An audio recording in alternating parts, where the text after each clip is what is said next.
নমস্কার। সোশ্যাল মিডিয়ায় ইদানিং একটা খবর খুব ঘুরছে।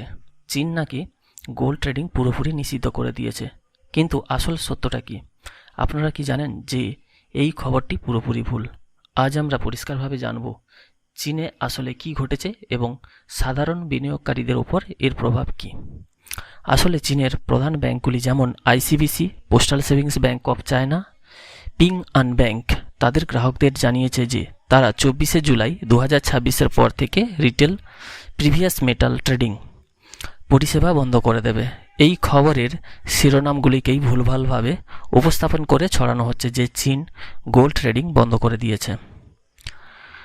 তাহলে আসল ঘটনাটা কি? আসুন পয়েন্টে বুঝে নিই। 1. লেভারেজ ট্রেডিং এ নিষেধাজ্ঞা।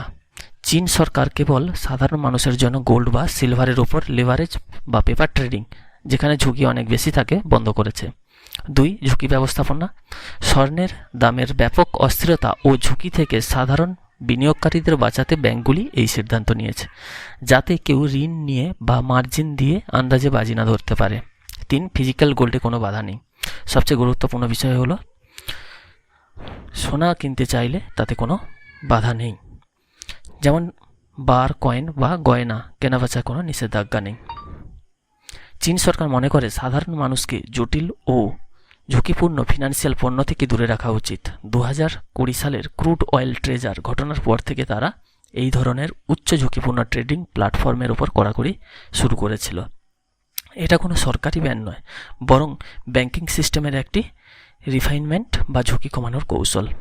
আপনারা যদি একজন সাধারণ গোল্ড ইনভেস্টর হন, তবে আতঙ্কিত হওয়ার কিছু নেই। আপনি যদি সোনা কিনে নিজের কাছে রাখতে চান, তবে আপনি তা অনায়াসে করতে পারেন।